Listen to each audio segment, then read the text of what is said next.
Hello दोस्तों, आज हम सीखेंगे काउंट इफ, काउंट ए और काउंट ब्लैंक फंक्शन। ये फार्मूले कैसे यूज होते हैं, तो आज हम इसके बारे में जानेंगे। मेरे पास एक ये डेटा शीट है जिसमें मंथ है और सेल्स रिप्रेजेंटेटिव है, टाइप है और अमाउंट है। तो ये मेरे पास डेटा है।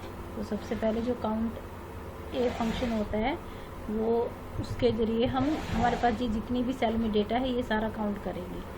तो इसकी ये बहुत ही इजी है। अभी फॉर्मूला यूज करते हैं, इज इक्वल काउंट ए, और जनवरी से लेके जितना हमारा डेटा है नीचे तक पूरा सिलेक्ट करना है और पूरी रो को, पूरे जितने कॉलम है वहाँ तक, और एंटर प्रेस कर देना है। तो आप देखेंगे ये हमारा 102 आ रहा है, और अगर हम मैनुअली इसको काउंट करते हैं तो भी ये 102 ही आएगा। आप देख पा रहे हैं यहाँ पे ये 102 ही शो कर रहा है। दूसरा फंक्शन है हमारा, अभी आप देखोगे डेटा में कहीं कहीं ब्लैंक दिखाई दे रहे हैं। तो अगर पूरी ऐसे बहुत बड़ी हमारे पास शीट है तो उसमें हम ब्लैंक कैसे काउंट करेंगे, तो एक एक करके तो कर नहीं सकते। तो उसके लिए काउंट ब्लैंक हम फार्मूला यूज करेंगे। काउंट ब्लैंक, टैब प्रेस करना है और जो हमारी डेटा है हमारा उसमें हमें वो पूरे को सिलेक्ट कर लेना है और सेम एंटर प्रेस करना है। तो आप देखेंगे कि हमारे पास सिर्फ 2 ही यहाँ पे ब्लैंक है। हम इसको एक बार मैनुअली भी चेक कर लेते हैं। 1 2 हमारे पास बस 2 ही ब्लैंक है और कोई हमारे पास ब्लैंक नहीं है। तीसरा है काउंटिंग फंक्शन।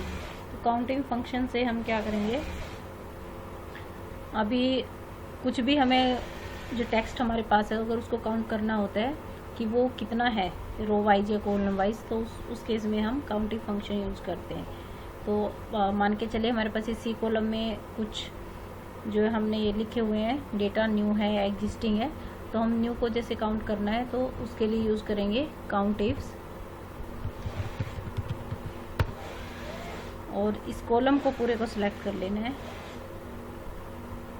कोमा, और हमें जो डेटा हमें काउंट करवाना है उस सेल को हम सिलेक्ट कर लेंगे। तो मुझे यहाँ पे न्यू को काउंट करवाना है तो मैं न्यू पे क्लिक करूँगी, एंटर प्रेस करना है। तो ये हमारे पास 20 है। अगला फंक्शन भी हमारा काउंट इफ ही रहेगा। तो उसमें हम देखेंगे कि अमाउंट जो हमारे पास न्यूमेरिक वैल्यू होती है उसमें काउंट इफ्स को कैसे यूज करते हैं। तो अभी मेरे पास ये डी कॉलम में डेटा है, तो इसमें मुझे देखना है कि लेस देन 100 मोर देन 100 और लेस देन 200 मेरे पास कितने वैल्यू यहाँ पे हैं। तो उसके लिए हम इस फंक्शन को यूज करेंगे, काउंट इफ्स को, इज इक्वल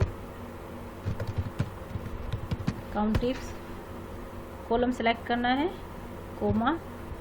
अभी मैं यहाँ पे फॉर्मूला यूज करूँगी, जो हमारी कमांड रहेगी। हमारे पास जैसे ग्रेटर देन हमें चाहिए 100, फिर कोमा लगाना है। उसके बाद फिर से हम कॉलम को सिलेक्ट करेंगे, कोमा यूज करना है, और जो है लेस देन हमें 200 चाहिए, इसको हमें डाल के एंटर प्रेस कर देना है। तो हमारे पास सिर्फ 4 वैल्यू हैं इस वाले कॉलम में, जो कि मोर देन 100 और लेस देन 200 है।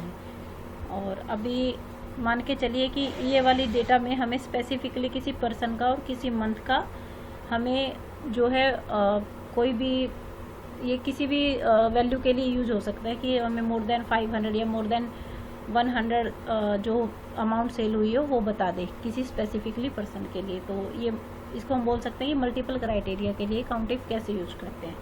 तो इसके लिए यूज करेंगे काउंट इफ्स,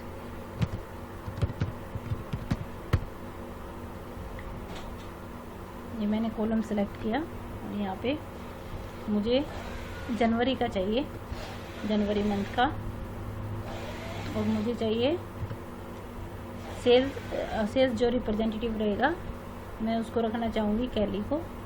मैंने कैली सिलेक्ट किया,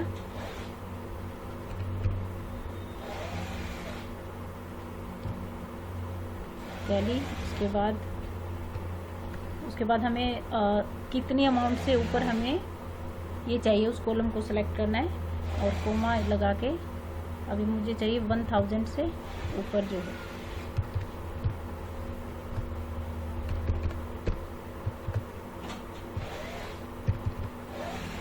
तो ये हमारा डेटा निकल के आ जाएगा।